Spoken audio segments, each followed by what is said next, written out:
بسم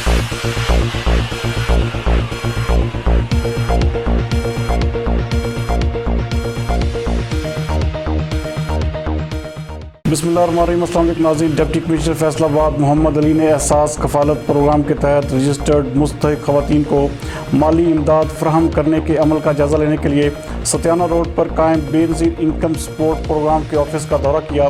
ہمارے نمائندہ غلام دستگیر حیدر کے مطابق اس موقع پر انہوں نے خواتین کو مالی امداد کی فراہمی کے طریقہ کار اور ضروری انتظامات کا جائزہ لیا۔ ایس ایس پی آپریشن سید علی رضا، اسسٹنٹ کمشنر سری سید ایوب بخاری اور دیگر افسران بھی ان کے ہمراہ تھے۔ ڈپٹی کمشنر نے سینٹر میں رجسٹریشن کاؤنٹرز پر خواتین کی تصدیق کے عمل اور انہیں 12,000 روپے مالی امداد کی فراہمی کے عمل پر اطمینان کا اظہار کرتے ہوئے کہا کہ سینٹر میں آنے والی خواتین کو داخل ہوتے وقت ماسک پہننے اور ان کے ہاتھوں کو سینیٹائزر سے پاک کیا جائے۔ انہوں نے ہدایت کی کہ مالی امداد کی وصولی کے لیے آئی ہوئی خواتین کے بیٹھنے کی مناسب انتظامات کے ساتھ ساتھ ان کے لیے پینے کے پانی کی فراہمی کو بھی یقینی بنایا جائے۔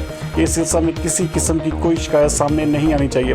ڈپٹی کمشنر نے بے نظیر انکم سپورٹ پروگرام کی انتظامیہ سے کہا کہ حال ہی میں رجسٹریشن کرانے والی خواتین کو مالی امداد کی فراہمی کے حکومتی SOP سے آگاہ کیا جائے تاکہ ان کا وقت ضائع نہ ہو اور وہ طے شدہ شیڈول کے مطابق ہی سینٹرز کا رخ کریں۔ انہوں نے کہا کہ سینٹرز پر کورونا وائرس کے ممکنہ خدشات کے پیش نظر تمام تر حفاظتی تدابیر پر ذمہ دارانہ عمل درآمد کو یقینی بنایا جائے۔ ڈپٹی کمشنر کا کہنا تھا کہ احساس کفالت امداد پروگرام کے تحت پہلے روز 6,847 خواتین کو مالی امداد فراہم کی گئی، جبکہ متعلقہ سٹاف کو تیز رفتار اقدامات کرنے کے لیے متحرک کیا گیا ہے۔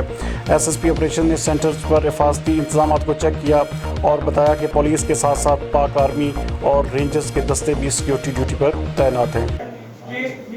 نیشن وائڈ 3.9 ملین کسٹمر جو کہ آلریڈی انرولڈ ہے، انہیں کو پیمنٹ مل رہی ہے۔ یہاں پہ 50% بیویاں وہ آ رہی ہیں جو کہہ رہی ہیں ہمارے پاس سیو کارڈ ہے، پیسے دے دیں، وہ آگے سے سر وہ اس کی وجہ سے ہمارا جو ورک آؤٹ ہے وہ کم ہے۔ اس میں